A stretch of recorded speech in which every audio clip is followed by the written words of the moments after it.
isang taon na. Hindi ba kayo nagtataka? 3,000 lang ang personnel, ang tauhan ng ahensyang ito. Bakit? Para madaling kontrolin. Diba? Para gawing sindikato. Tangina.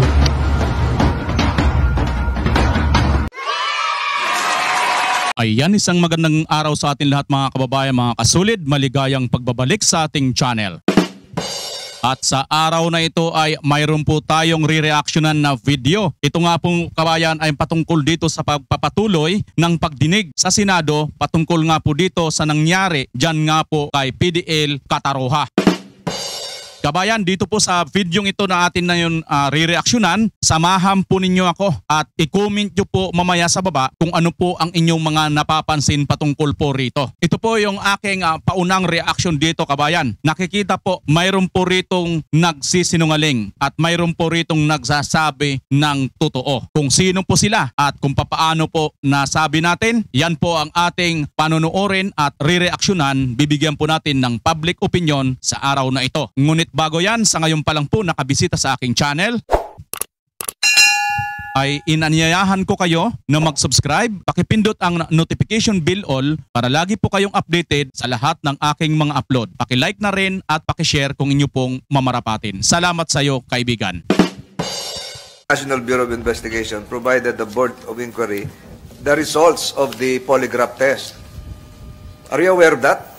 No, Your Honor, I'm with the Photography and Publication Laboratory Division. Kasi lumalabas na mayroong polygraph report 203-40 na to your general knowledge na lang ito. Lumalabas, the results of the polygraph tungkol kay Michael Cataroha, no specific reactions indicative of deception. Ang tanong sa kanya, totoo ba lahat ng salaysay mo sa imbis? Ano po ibig sabihin sa inyong pagkakaalam na no specific reactions indicative of deception? Your Honor, sir, my expertise is on photography, sir. Photography. Pero dito sa lumalabas nito, no specific reactions indicative of deception, eh parang hindi naman siya, parang nang nagsasabi siya ng totoo. Walang deception eh. Walang deception eh. So, hindi rin ako polygraph expert, pero siguro dapat naimbitahan dito, Comsec, yung expert witness ng NBI. Diba? So, kung nakalagay dito, no specific reactions indicative of deception, ang lumalabas, malamang-lamang nagsasabi ka, Michael, ng totoo. Opo na naman sagot mo. Na sa truck ka at merong walang salamin. Wala po. Walang salamin. Opo. So, dito sa maraming sinumpaang salamin, at nasa harapan ko si Nico, CO1 Nico Samuco, CO1 Alexander Kidong, CO1 Morente. Doon sa sinumpaan sa Laysay, wala dito si CO1 Joko Marapaw. Doon gumamit, isa lang sa inyo, CO1 Namuco, gumamit ba ng salamin? Gumamit ba ng salamin? Good morning po, Your Honor. Bali, Your Honor, hindi po kami kasi yung naka-assign dun sa gate. So, wala kayong nabalitaan kung gumamit ng salamin? Hindi rin po sa ano na yun. Hindi lang po kami yung naka-assign sa gate po. Hindi naman sa tinatanong ko kung kayo naka-assign. Wala kayong nabalitaan na gumamit ng salamin o hindi gumamit ng salamin? Gumamit po, Your Honor. Gumamit ng salamin Yan, sa gumamit, inyong ha? pagkakaalam. Ikaw naman, CO1 Alexander Gidong. Gumamit ng salamin o hindi gumamit ng salamin? Gumamit, Your Honor. Bakit mo alam na gumamit ng salamin? Protocol po yun sa gate security, Your Honor.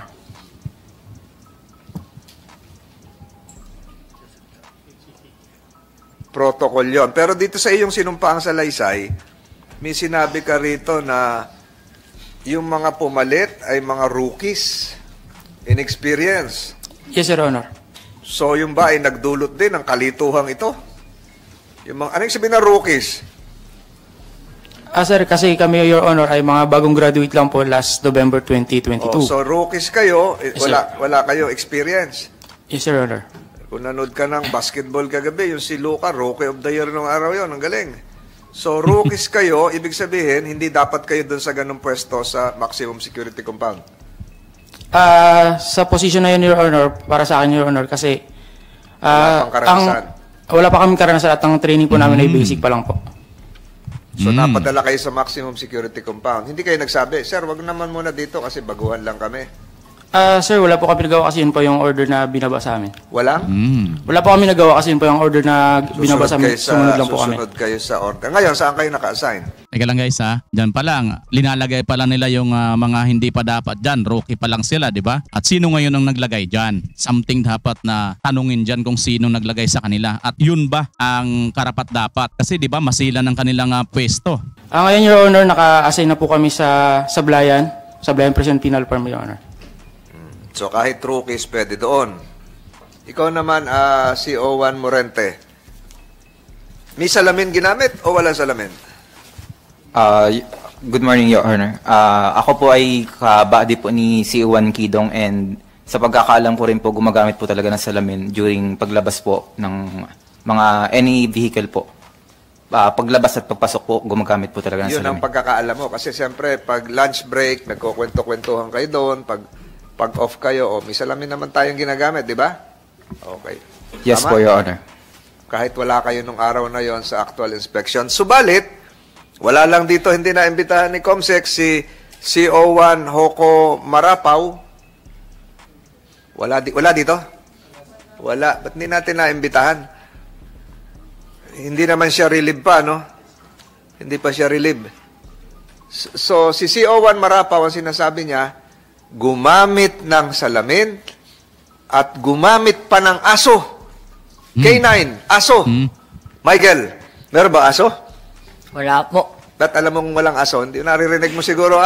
Ayan wala po sabi ni Michael. Pero sinasabi ng taga jail guard, mayroon daw aso. Nako. So, natahol lang aso. Kasi kung may aso, maamoy ka na ng aso, kakagating ka na ron. Pumunta po kailangan ng makala kung may aso po yun eh. Ha? Pumunta po yung kailangan ng makala kung meron pong aso. Makikita ka ng aso. Opo, kailangan po. Takot ka sa aso? Opo. Bakit? Nakagat ka na ng aso? Opo. Saan ka nakagat? Sa preso? Sa labas po. Kalaya ka po. Kaya takot ka sa aso? Opo. Hindi ka naman nakakain siguro ng aso? Nakakain din po. Ayun. Magagalit nga sa iyo ang aso. So, walang aso nung araw na yon? Wala po. Si O1 Namuko, may nabalitaan kayo na gumamit ng salamin? May nabalitaan kayong gumamit ng aso? Good morning po, Your Honor. Yes po, Your Honor. May aso po. K9 May aso. unit po. Ayan guys, maliwanag. May gumagamit ng aso. Pero ayon dito kay Kataroha, wala. Naku po, sino kaya rito sa kanila ang papanigan natin dito guys, no? May aso? Yes po. Ilang aso yon ginagamit? Usually po, hindi ko rin po kabisado, Your Honor, yung dun sa gate po, Your Honor. Merong aso. Ano? Teka muna. Hindi mo matandaan, nasira yung train of thought ko. Hindi mo matandaan kung pakiulit? Hindi po, lagi rin po talagang may Hindi kasamang unit. aso. Ilang aso yon? Dalawang. Hindi ko lang din po sigurado, Your Honor, kung ilan po yung bilang, pero meron po laging unit ng K9. So kung naikot yung may salamin, may tangkay, naikot din yung aso. Yes, Your Honor. Okay. Naku po. CO1 Kidong, Alexander Kidong. May aso ka nabalitaan? Wala. Your Honor, pag dumadaan kami sa gate 4, meron po kami nakikitang aso doon. Meron pong K9 unit. Merong K9 unit. Yung si K9 unit, nag-i-inspection din sa ilalim. Yes, Your Honor. Kasama ng salamin. Yes, Your Honor. Magkasabay. Nako guys yes your honor, mayroon daw aso kasama ng salamin umiikot. Ayon dito kay Kataroha, wala raw aso. Sino kaya sa inyo rito ang nagsasabi ng totoo? Tuloy. Ayun, ano? Yes, Your Honor. CO1 Nico Morente, sa pag-uusap-usap mo doon, kausap mo sa lunch break, sa lahat, may aso? Your Honor, may ano po talaga po doon, umaga-gabi po, may nakatalaga pong K9 unit na nag-aasikaso po para po sa mga aso po na kasama po nilang nag-check po. Kasama po yung salamin po na sinasabi. Kasama nung salamin si aso?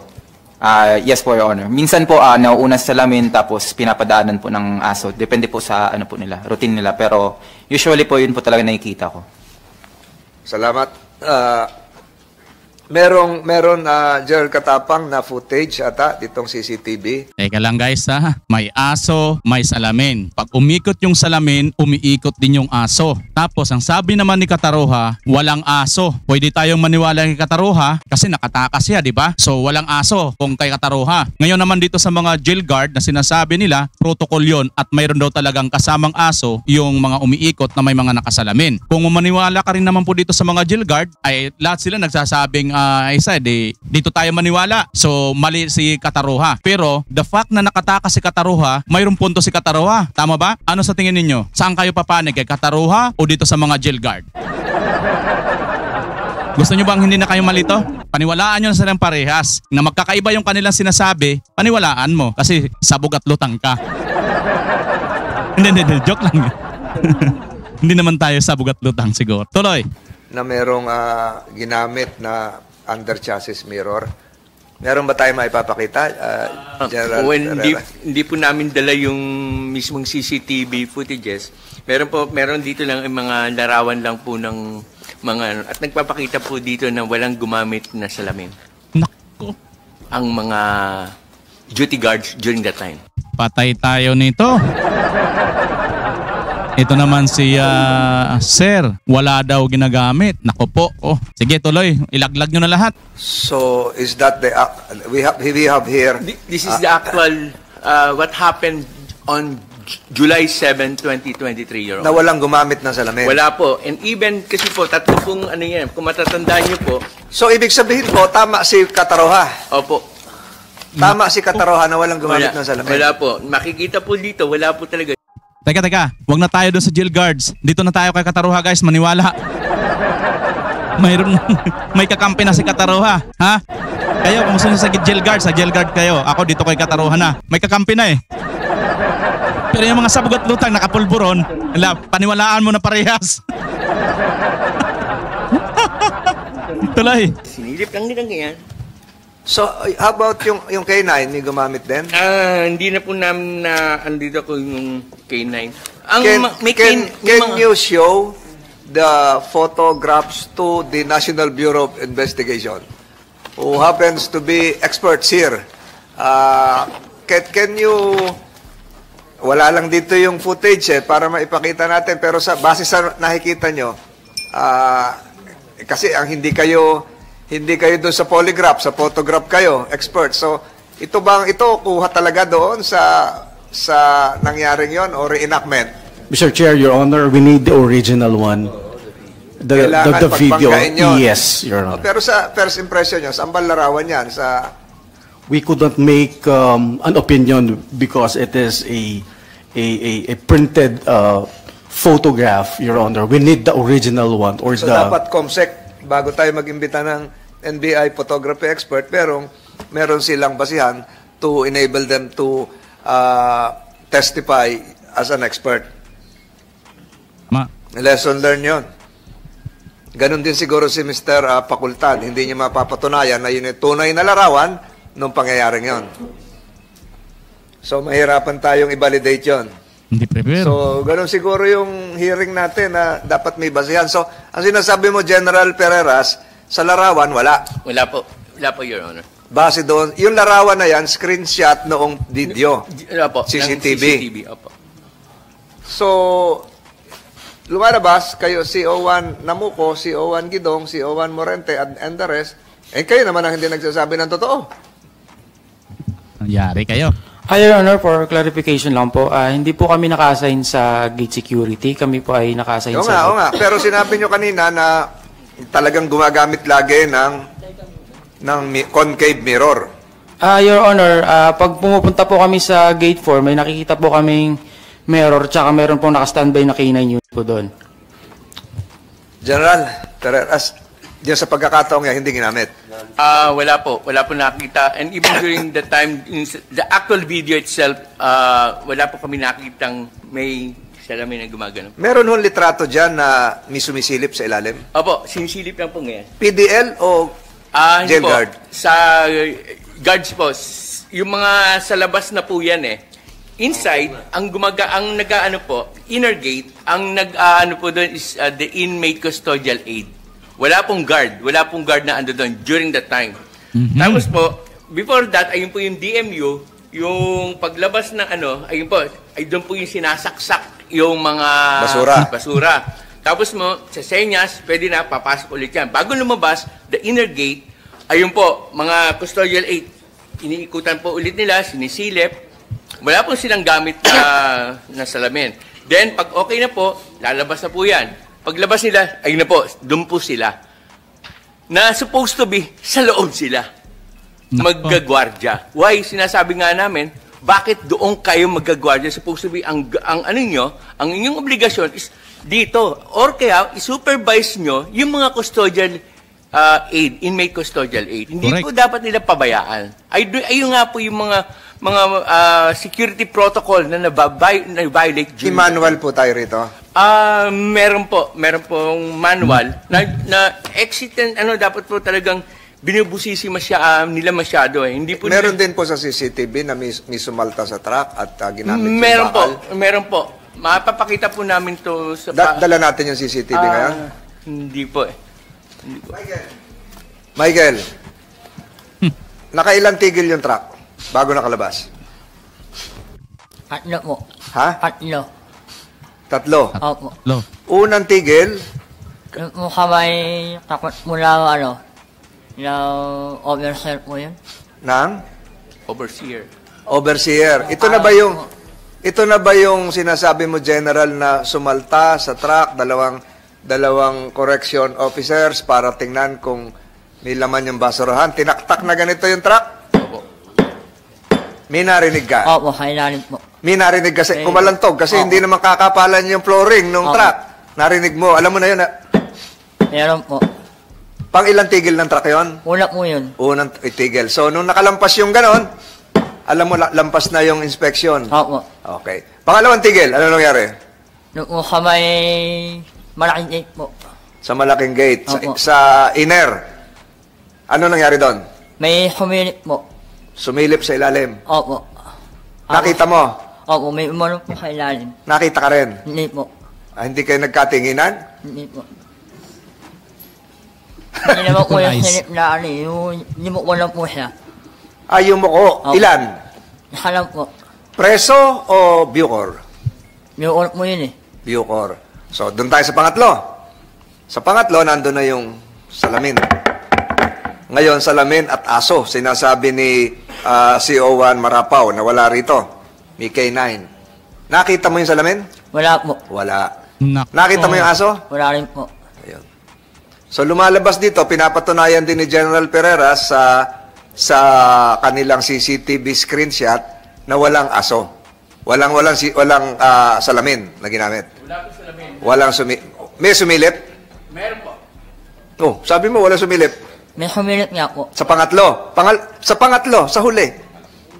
Yung una, bakal. Opo. Pangalawa, silip. Nasabi mo, nakita mo yung sumilip. Opo.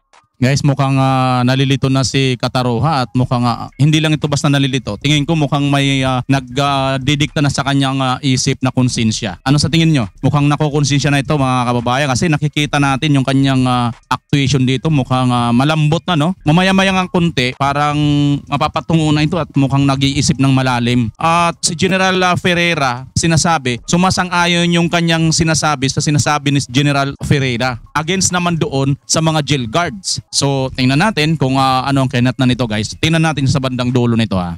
Siguro hindi ka na humihinga nun.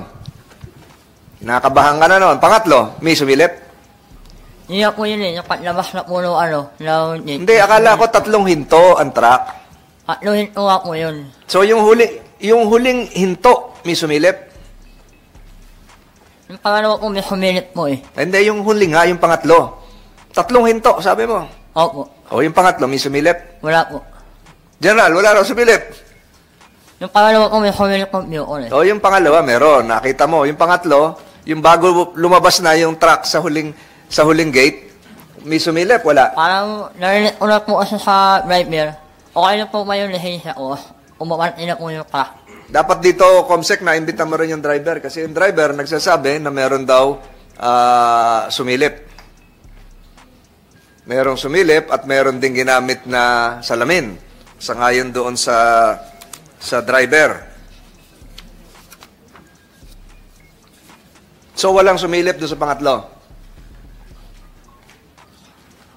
Ngayon O, na. sana naalala mo lang, huwag kang ma-pressure.